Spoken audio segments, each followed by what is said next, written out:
My sister's son spat into my plate during dinner and said, "Dad says you deserve it." Everyone laughed. I just stood up and walked away. That night, Mom messaged, "Don't contact us again." My brother reacted with a thumbs up. I replied, "Understood. Mortgage autopay ends tomorrow." By 11:42 p.m., the chat exploded. I nearly flipped the damn table. I had never been more tempted to cause a scene in my life. It wasn't just the spit, though. Watching Caleb lean over, lock eyes with me, and deliberately hawk a wad into my mashed potatoes was disgusting enough. It was what he said after that turned my stomach. "Dad says, you deserve it." I stood. My chair scraped the floor. For a second, I didn't even feel like I was in my body anymore. 10 years old or not, that kid knew what he was doing. He knew exactly what those words meant. And the way he said it proud loud as if it were some family joke I wasn't in on made me want to say something that would have burned every bridge in that room to ash. But I didn't. I sat back down fully. My hands were shaking. Not because I was afraid, because I was furious. Jenna looked up just long enough to smirk at me before going back to scrolling through her phone. Alex was still chewing, clearly unbothered. My mom across the table didn't even blink. She cut her meatloaf like nothing had happened. Like spit on a plate was just another Tuesday. Then Jenna laughed loudly. Caleb followed, laughing like it was the funniest thing he'd ever seen. Alex wiped his mouth and muttered something about classic Caleb. My mother's lips curled just slightly into a smile. No one said it was wrong. No one asked me if I was okay. I realized in that moment that I wasn't angry at Caleb. Not really. I was angry at them for creating him, for shaping him into a mirror of themselves, and for expecting me to keep showing up like none of this ever happened. Like I was the idiot for staying quiet while they treated me like a walking ATM with a side of emotional target practice. I stood again, this time calmly. I picked up my purse, left my shoes by the door, walked out without a word, got into my car, and drove back to my apartment barefoot. When I got home, I didn't cry. I didn't call anyone. I just turned on the kettle and sat there, quiet, processing. Then I opened my laptop and went into my banking dashboard. My name was tied to Mom's mortgage account. I had been covering the shortfalls for the last year and a half. Quietly, automatically every month, Jenna always assumed I was doing fine and guilt me into paying for things she couldn't afford right now. Alex had borrowed money I knew I'd never see again. And somehow, even though they had more support, more praise, and more love growing up, I was the one expected to sacrifice. At 9:12 p.m., my phone buzzed. "Mom, don't contact us again." No explanation, no context, just that. I stared at the message for a full minute. Then I typed back, "Understood. Mortgage autopay ends tomorrow." I watched the chat go quiet. Then, at 11:42 p.m., it exploded. First it was Jenna. "What are you talking about?" Then Alex. "You're joking, right?" Then Mom. "Don't be petty." Sarah. Then another message from her. "You're being dramatic." Then Jenna again. "You're seriously going to screw over your own mother." Then Caleb sent a laughing emoji. Then a crying one. Then a thumbs down, and then Alex again. Thumbs up. I didn't reply. I turned off my phone and went to bed. At 7:03 the next morning, there was a knock at my door. It was Danielle, my cousin. She was holding coffee in one hand and a bag of everything bagels in the other. She didn't wait for an invitation. She walked in, dropped the bagels on my counter, and smiled. "Took you long enough," she said. I didn't say anything. I just poured 2 mugs of coffee and sat down across from her. She was right. I should have done this years ago. Danielle didn't ask what happened when she walked in. She just handed me coffee and said, "Took you long enough." We sat at my kitchen table while the bagels cooled between us. For a while, neither of us said much. Then she opened her laptop, looked at me, and said, "Okay, time to clean house." She meant it literally and financially. While I tossed out the reminders of my family, the jacket Jenna left here 6 months ago, Caleb's broken Nintendo controller I was apparently supposed to fix. Danielle pulled up my bank accounts, loan records, and the autopay list I hadn't touched in years. "You've been paying their bills like a full-time accountant," she said. "No wonder they treat you like an employee." There was more than I remembered. My name was still attached to Mom's cable plan, Jenna's dentist from 2 years ago, and even the family's Disney Plus account. I was still paying for the Netflix account that only Caleb used. Every single tie cut, Jenna's car loan was trickier. I had co-signed years ago when she told me she needed help just for 6 months to get approved. She never refinanced, never mentioned it again. I called the lender and filed a release request. It would take a few weeks, but it would be done. Danielle looked up at me. You do realize how big this is, right? I nodded, but I didn't really feel it yet. I just felt lighter, not happy, just not crushed. In the following days, I started noticing how much more space I had in my life. Real space. I wasn't constantly checking my account. I wasn't getting passive-aggressive texts about money or errands, or can you take Caleb to his appointment next week? I had silence, cold, still unfamiliar silence, and I liked it.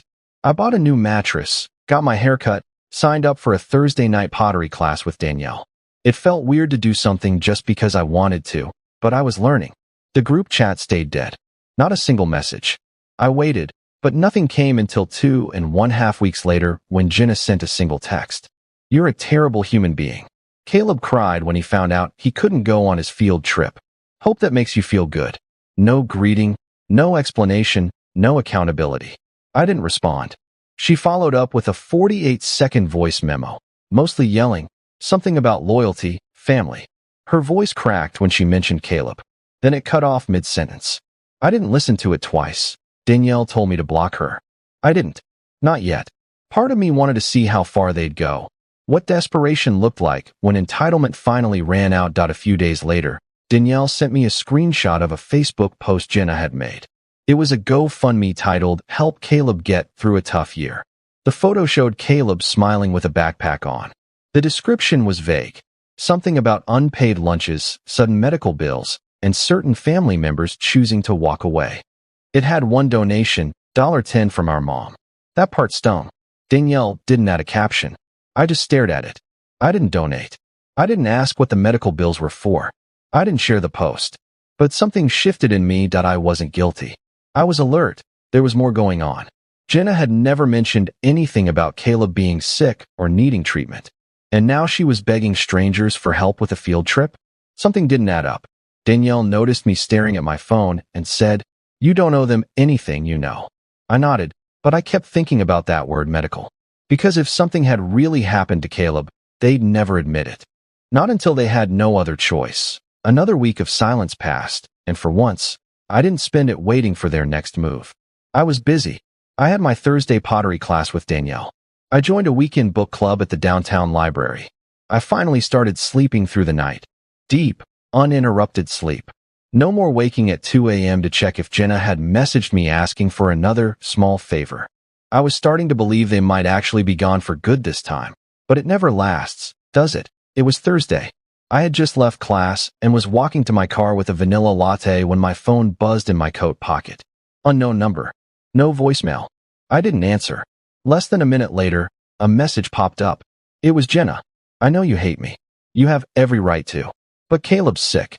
It's serious. He needs surgery. We lost our insurance and can't cover it. Please, I'm not asking for myself.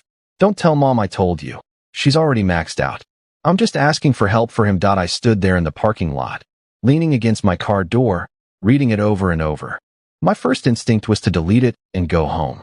She hadn't even said what the surgery was for. No apology. Just straight into the ask, assuming I'd still be the one to clean up their mess. That night, I showed it to Danielle. You're going to help, aren't you? She said. I didn't answer. She already knew. It wasn't about Jenna. It was about the kid. For all the awful things he'd done and said, he was only 10. A reflection of who raised him, who let him think spitting in someone's food was funny. I pulled up my finances again. I'd managed to save a little since cutting them off. Not much, but enough. I ran the numbers, looked at the bills coming up, and asked myself one question. Would helping Caleb make me lose sleep? It wouldn't. I messaged Jenna back. I'll pay 40%. No more, no less. It goes directly to the hospital, not you. She didn't reply right away. 3 hours passed. I was already in bed when she finally responded. Are you serious? Thank you. I mean it. Thank you. The next morning, I called the clinic she mentioned and asked for the billing department. I didn't say who I was at first, just asked how to contribute toward a patient's surgery. They explained the process. Caleb was on the schedule, and yes, a partial payment was due the following week to hold the spot. I paid exactly 40%, got the receipt, hung up. 3 hours later, my phone rang. My mom's name lit up the screen. I didn't pick up. She left a voicemail. I heard what you did for Caleb. I wanted to say thank you. I guess I was wrong about a few things. That was it. No apology, but close. The closest I'd probably ever get. I didn't call back. Not yet. The next few days were quiet again, but not in that cold, punishing way. It felt like something was settling. Then, Saturday afternoon, I came home to a package on my doorstep. No return label, just my name written neatly in black marker. Inside was a cardboard box filled with old photo albums. Not digital prints, real photos, some yellowed at the edges. I flipped through them slowly, sitting cross-legged on the floor. Pictures of me in grade school, Christmas mornings, my first bike, my 7th birthday. Jenna was in almost all of them. We looked happy. We looked like strangers. Tucked between 2 albums was a folded piece of notebook paper. Handwritten.